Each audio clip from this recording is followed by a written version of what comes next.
Welcome to అధ్యయన e-learning classes. మనకు basics of computers ఎంసీక్యూఎస్ కంటిన్యూషన్లోనే భాగంగా మనం ఆల్రెడీ ప్రీవియస్లో పార్ట్ 1 పార్ట్ 2కి సంబంధించిన 2 వీడియోస్ అప్లోడ్ చేయడం జరిగింది. ఇప్పుడు నేను పార్ట్ 3 వీడియో అప్లోడ్ చేస్తున్నాను. ఒకసారి దీంట్లోని ఎంసీక్యూఎస్ను ఒకసారి మనం దీంట్లో పరిశీలించుదాం. ఇప్పటివరకు మన ఛానల్ ఎవరైనా సబ్స్క్రైబ్ చేసుకున్నట్లయితే సబ్స్క్రైబ్ చేసుకుంటే నేను అప్లోడ్ చేసే వీడియోస్ అంటే లేటెస్ట్ అప్డేట్స్ మీకు రావడం జరుగుతూ ఉంటుంది. అట్లనే మళ్ళీ నాకు కూడా మీరు సపోర్ట్ చేసినట్టు అవుతుంది. దానివల్ల నేను ఎక్కువ వీడియోస్ చేయడానికి కూడా అవకాశం ఉంటుంది. ఓకే రైట్, ఇక మనం లేట్ చేయకుండా వీడియోలోకి వెళ్ళినట్లయితే దీంట్లో ఫస్ట్ క్వశ్చన్ వచ్చేసి ఏంటి అంటే ఇక్కడ మనకి జస్ట్ 1 సెకండ్ ఇక్కడ మనకి ఫస్ట్ క్వశ్చన్ వచ్చేసి what is the functionality of language translator అన్నట్టు. మీకు ఆల్రెడీ సిలబస్లో లాంగ్వేజ్ ట్రాన్స్లేటర్స్, లాంగ్వేజ్ యూటిలిటీస్ దానిపైన సిలబస్లో ఉంది బేసిక్స్ ఆఫ్ కంప్యూటర్స్లో ఫస్ట్ యూనిట్లో. దీంట్లో మనకి ఇచ్చిన ఆప్షన్స్ వచ్చేసి ఏంటి అంటే convert high level language into middle level language అన్నాడు, converts programming language into machine equivalent అన్నాడు, బోత్ ఏ అండ్ బి అన్నాడు, తర్వాత నన్ ఆఫ్ ది ఎబో అన్నాడు. ఇక్కడ ఆన్సర్ అంటే ఇక్కడ high level language to middle level అన్నాడు, convert programming language into machine level అన్నాడు. ఎప్పుడైనా గుర్తుపెట్టుకోండి, మనకి ఈ లాంగ్వేజ్ ట్రాన్స్లేటర్స్ ఏవైతే ఉన్నాయో వీటి యొక్క ప్రైమరీ ఫంక్షనాలిటీ వచ్చేసి ఏంటి అంటే ఎప్పుడు కూడా ఇది ఏం చేస్తుందంటే ఎనీ ప్రోగ్రామింగ్ లాంగ్వేజ్ని అది ఎక్కడికి కన్వర్ట్ చేస్తుంది అని అంటే మెషిన్ ఈక్వివలెంట్కి కన్వర్ట్ చేయడం జరుగుతుంది. ఇక్కడ మనకు మెషిన్ ఈక్వివలెంట్ అంటే మీరు గుర్తుపెట్టుకోవాల్సింది ఏంటి అంటే బైనరీ కోడ్ అనేది గుర్తుపెట్టుకోవాలి. అంటే అది ఏం చేస్తుంది అంటే ఏ ప్రోగ్రామింగ్ లాంగ్వేజ్ అయినా కూడా బైనరీ కోడ్కి కన్వర్ట్ చేయడం అనేది జరుగుతూ ఉంటుంది. బైనరీ కోడ్ కన్వర్షన్, ఓకేనా, బైనరీకి సంబంధించి.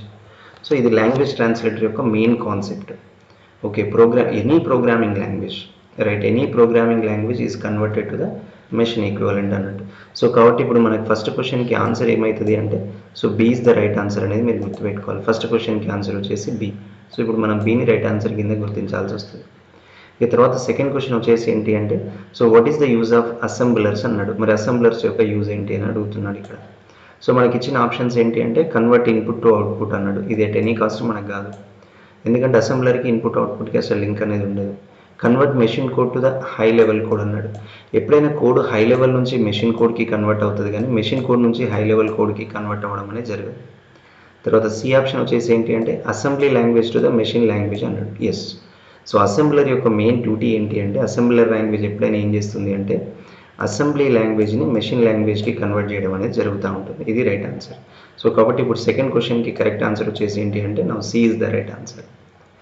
తర్వాత next what is the compiler అన్నాడు. కంపైలర్ వచ్చేసి ఏంటి అంటే కన్వర్ట్స్, ఇక్కడ మనకి ఇచ్చిన options converts high level language to the low level language, now converts object code to the machine code, right, okay. తర్వాత బోత్ ఏ అండ్ బి అన్నాడు. Compiler ఎప్పుడైనా ఏం చేస్తుంది అని అంటే హై లెవెల్ లాంగ్వేజ్ని లో లెవెల్ లాంగ్వేజ్కి కన్వర్ట్ చేస్తుంది, ఆబ్జెక్ట్ కోడ్ని కూడా మెషిన్ కోడ్కి కన్వర్ట్ చేయడం అనేది జరుగుతుంది. ప్లస్ ఇంకొకటి ఏంటి అంటే ఈ కంపైలర్స్లో ఎప్పుడు కూడా మనకు సింటాక్టికల్ మిస్టేక్స్ని కానీ ఏదైనా గ్రామాటికల్ మిస్టేక్స్ ప్రోగ్రామ్కి సంబంధించినవి కానీ అది ఐడెంటిఫై చేయడం జరుగుతూ ఉంటుంది.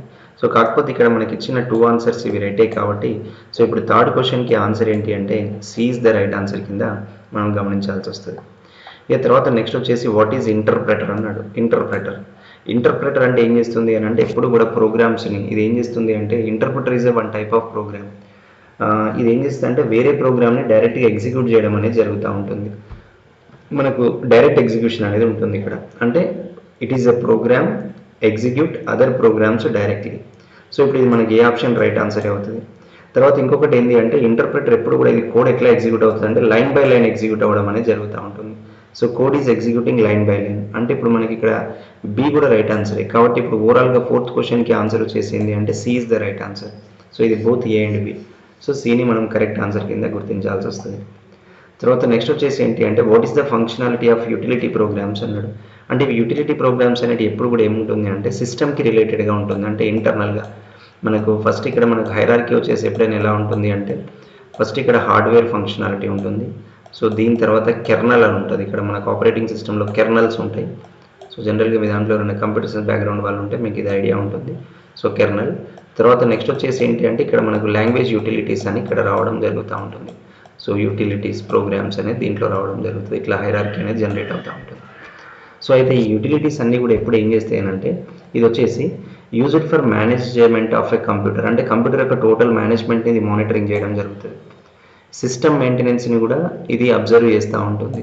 తర్వాత నెక్స్ట్ వచ్చేసి మేనేజ్మెంట్ యూటిలిటీ అంటే సిస్టమ్ యొక్క హార్డ్వేర్ సాఫ్ట్వేర్ కంట్రోల్స్ని ఇది కోఆర్డినేట్ చేయడం అనేది జరుగుతూ ఉంటుంది. అంటే ఈ మూడు కూడా రైట్ ఆన్సర్సే కాబట్టి సో ఇక్కడ ఫిఫ్త్ క్వశ్చన్కి ఆన్సర్ వచ్చేసి ఏంటి అంటే D is the right answer. So డీని మనం కరెక్ట్ ఆన్సర్ కింద గుర్తించవచ్చు. తర్వాత నెక్స్ట్ వచ్చేసి the system utilities are used for అన్నాడు. సిస్టమ్ యూటిలిటీస్ ఇక్కడనే మనల్ని అడిగింది నార్మల్ యూటిలిటీస్, అంటే చాలా వస్తాయి యూటిలిటీస్లో కూడా. సో ఇక్కడ స్పెసిఫిక్గా మెన్షన్ చేసిన క్వశ్చన్ ఏంటి అంటే సిస్టమ్ యూటిలిటీస్ అన్నాడు. ఈ సిస్టమ్ యూటిలిటీస్ ఎప్పుడు కూడా ఏం చేస్తాయి అంటే optimise the system or to maintain the system అన్నాడు. Optimisation and maintenance of a system అనేది రైట్ ఆన్సర్ కింద గుర్తుపెట్టాలి. అంటే కాబట్టి సిక్స్త్ క్వశ్చన్కి ఆన్సర్ వచ్చేసి ఏంటి అంటే so A is the right answer. దీని తర్వాత ఇక సెవెంత్ క్వశ్చన్ వచ్చేసి ఏంటి అంటే which of the following is the system utility అన్నాడు. సిస్టమ్ యూటిలిటీస్ ఇక్కడనేమో మనకు అడిగింది ఏంటిది, ఇక్కడ కూడా సిస్టమ్ యూటిలిటీస్. ఇదేమో సిస్టమ్ యూటిలిటీస్కి సంబంధించిన డెఫినేషన్ అవుతుంది. ఇవి సిస్టమ్ యూటిలిటీస్కి ఎగ్జాంపుల్. సిస్టమ్ యూటిలిటీస్కి ఎగ్జాంపుల్ ఏంటిది అంటే మనకు debuggers, registry cleaners, antiviruses, linkers, loaders, so ఇట్లాంటివన్నీ రావడం జరుగుతూ ఉంటుంది. సో కాబట్టి ఇక్కడ మనకి ఇచ్చిన ఈ మూడు కూడా రైట్ ఆన్సరే కాబట్టి సో సెవెంత్ క్వశ్చన్కి ఆన్సర్ వచ్చేసింది అంటే so D is the right answer. System యూటిలిటీస్లో ఇవన్నీ వస్తాయండి. Antivirus softwares, debuggers, loaders, linkers, registry cleaners, encoders, decoders ఇట్లాంటివన్నీ కూడా సో దీంట్లో రావడం అనేది జరుగుతూ ఉంటుంది. ఈ తర్వాత నెక్స్ట్ వచ్చేసి ఏంటి అంటే ఇంకో question storage device management utilities are అని ఇచ్చాడు ఇక్కడ. సో అవేంటి మరి మనకు స్టోరేజ్ డివైస్ మేనేజ్మెంట్ యూటిలిటీస్ ఏమున్నాయి అంటే ఒకటి బ్యాకప్ సాఫ్ట్వేర్ అనొచ్చు, డిస్క్ కంప్రెషన్ అనొచ్చు, డిస్క్ స్పేస్ అనలైజర్ అనొచ్చు.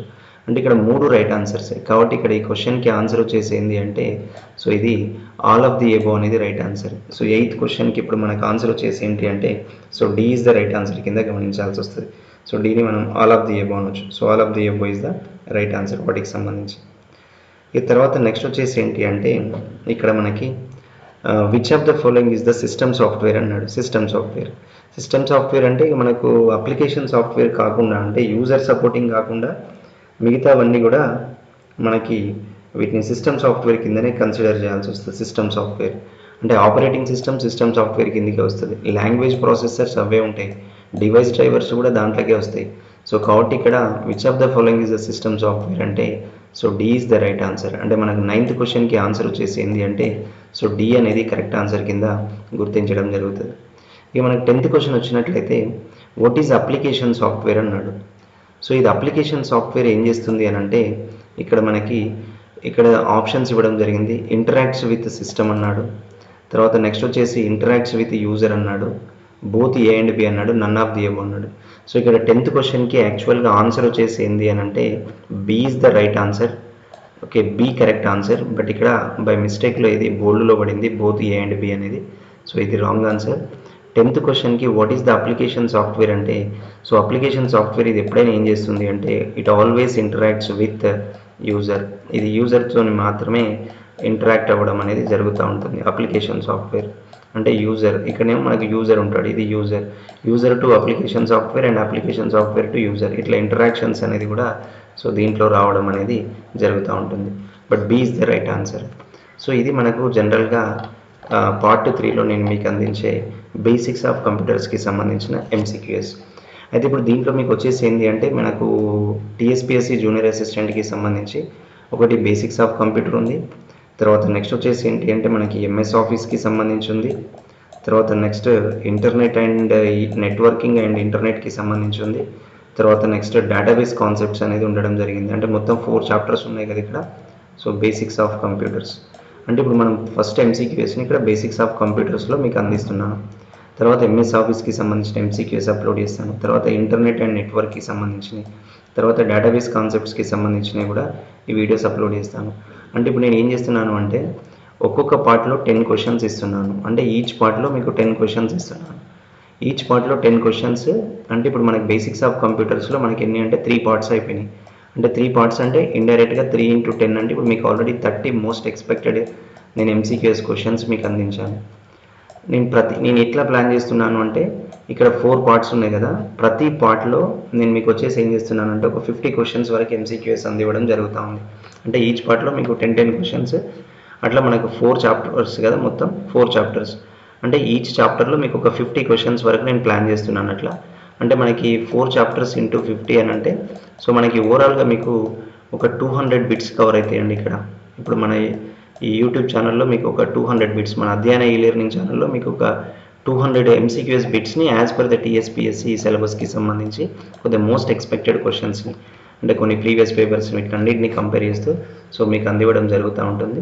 సో ఇది మీకు ఉపయోగకరంగా ఉంటుందని ఆశిస్తున్నాను. సో ఇప్పటివరకు మనకి ఎవరినైతే ఛానల్ని సబ్స్క్రైబ్ చేసుకోలేదో సబ్స్క్రైబ్ చేసుకొని షేర్ చేసినట్లయితే మీరు నాకు కూడా సపోర్ట్ చేసినట్టు ఉంటుంది. సో దానివల్ల నేను ఇంకా ఎక్కువ వీడియోస్ చేయడానికి కూడా అవకాశం ఉంటుంది. So wish you good luck to all. Thank you everyone.